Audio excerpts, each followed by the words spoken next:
Welcome back to Simplifying Synthesis. In this video, we're going to look at the total synthesis of Bipinnatin J.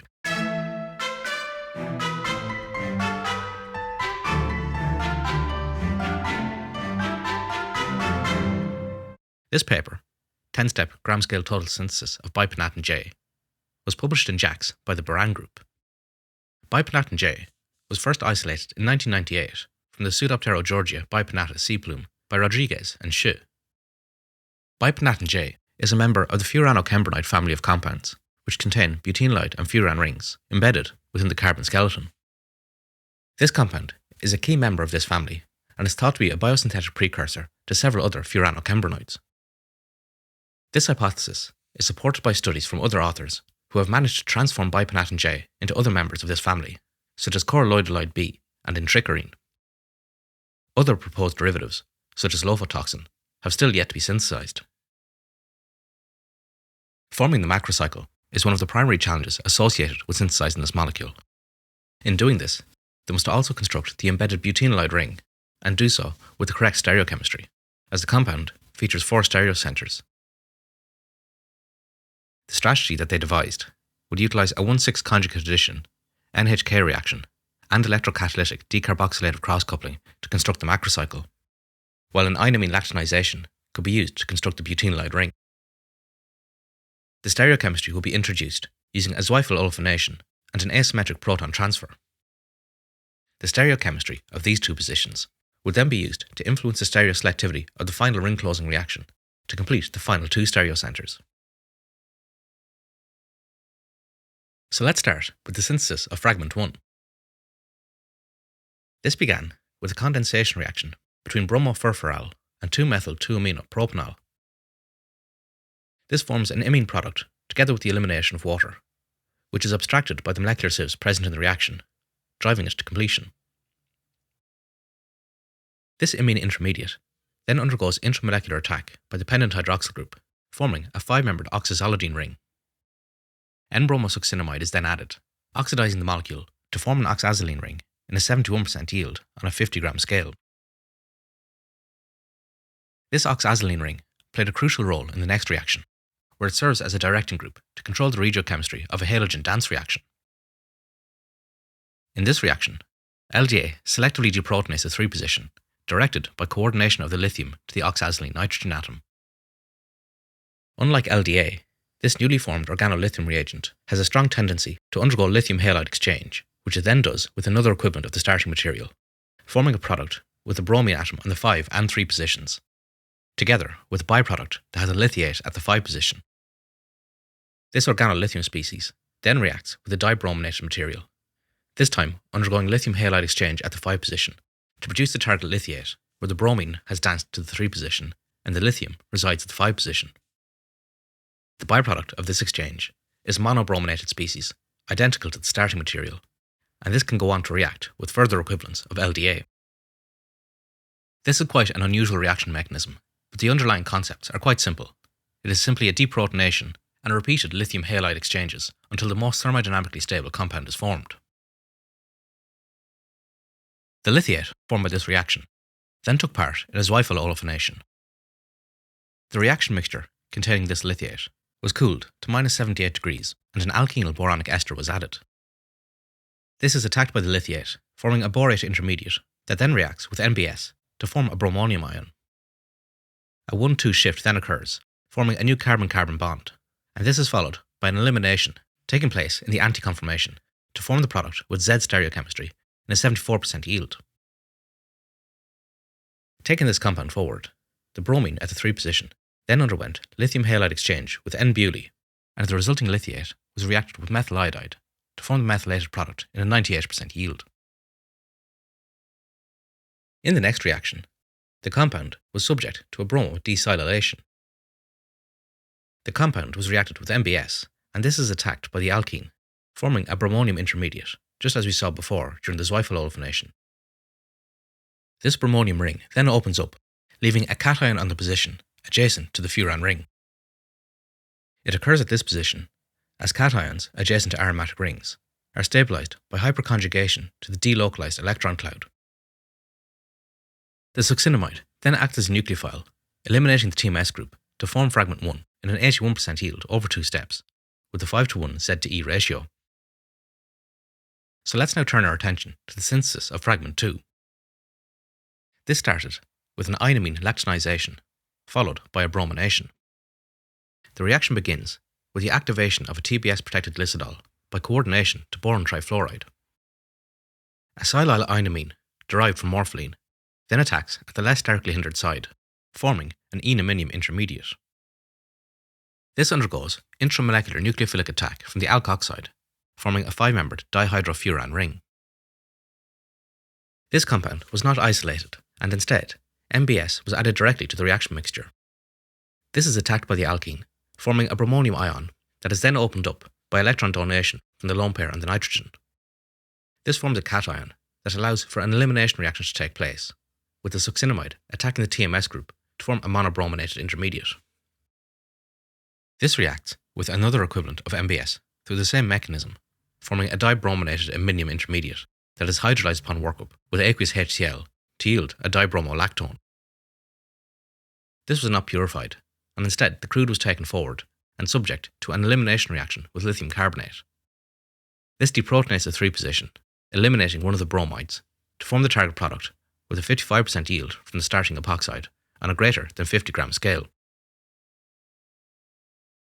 This lactone was then taken forward to an electrocatalytic decarboxylative cross-coupling reaction.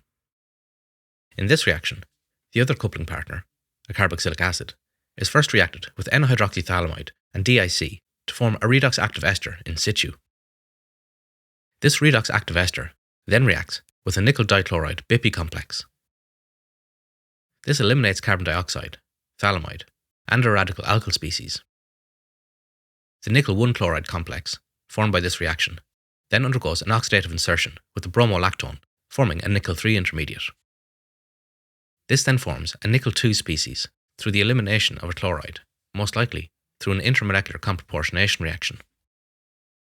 It is this nickel 2 species that then traps the carbon radical, once again being oxidized to nickel 3. With both carbon groups now coordinated to the nickel, a reductive elimination can then occur, forming the desired carbon-carbon bond and eliminating a nickel 1 complex. This is then electrochemically oxidized back to nickel 2, and the catalytic cycle can continue. The reaction was carried out using an electrolytic apparatus with a magnesium anode and a reticulated vitreous carbon cathode.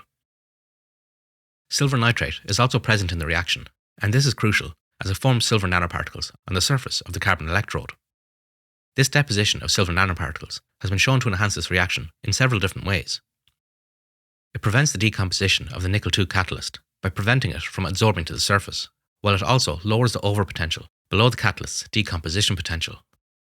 This is also important in preventing the decomposition of the nickel 3 intermediates. It has also been proposed that it slows the diffusion of the redox active ester onto the electrode surface, which can lower its reactivity. With the side chain now installed, fragment 2 was then completed with a simple elimination reaction, using DBU to deprotonate the molecule and eliminate the OTBS group in a 94% yield. In the next stage of the synthesis, fragments 1 and 2 were coupled using a 1,6 conjugate addition reaction. This reaction was particularly challenging to achieve due to competing 1,4 addition, which is typically more favoured. After extensive screening and optimization, they found that they could achieve this transformation using a reaction developed by Cho et al. In this reaction, a nickel 2 bromide complex bearing an isoquinoline oxazolene ligand is first reduced by zinc metal to form a nickel 0 species. This then undergoes oxidative addition into the carbon-bromine bond of fragment 1, and this species then coordinates to the carbonyl of fragment 2. This coordination makes the group more electrophilic and directs the addition towards the 6th position. Reprotonation by water of the nickel-coordinated intermediate formed the product with a 61% yield and a greater than 10:1 selectivity. The nickel 2 species that is produced is once again reduced by zinc metal, and the catalytic cycle can continue. Following the conjugate addition, the double bond in the lactone ring was in the wrong position, so the researchers needed to isomerize it. They did this using an asymmetric proton transfer with a cinchona-derived catalyst. The tertiary amine moiety acts as a base deprotonating the alpha position, while the gamma position is simultaneously protonated by the alcohol. This allowed them to isolate the desired alpha-beta unsaturated ester in a 96% yield. Crucially, this reaction restores the stereochemistry at the C10 position that was lost during the elimination of the OTBS group. As they approached the final macrocyclization reaction, they could now deprotect the aldehyde that was protected as an oxazolene ring in the very first step of the synthesis. To do this, they first alkylated it using methyl triflate. This forms a cationic quaternary iminium salt that is more electrophilic than its oxazolene precursor. This was then reduced using lithium triethyl borohydride, more commonly known as superhydride, which is a strong reducing agent. This reagent adds a hydride to form an aminal that could then be hydrolyzed. This was done using a terp-butanol solution of pyridinium para-toluene sulfonate, more commonly known as PPTS. This hydrolysis also removed the MOM group, liberating the primary alcohol, and formed the product in a 65% yield. As they were concerned that racemization might occur during the reduction deprotection sequence, the researchers waited until this point to determine the enantiopurity of the compound formed by the asymmetric proton transfer. They found that the desired isomer had been formed with a 91% EE. This primary alcohol then took part in an Appel reaction. Triphenylphosphine first reacts with MBS, attacking the bromide to form a phosphonium bromide species.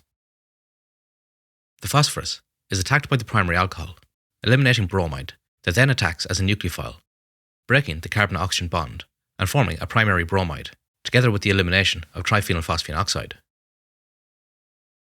To complete the macrocycle and finish the synthesis, they carried out a Nozaki-Hiyama-Kishi coupling. This was done by reacting the compound with chromium dichloride.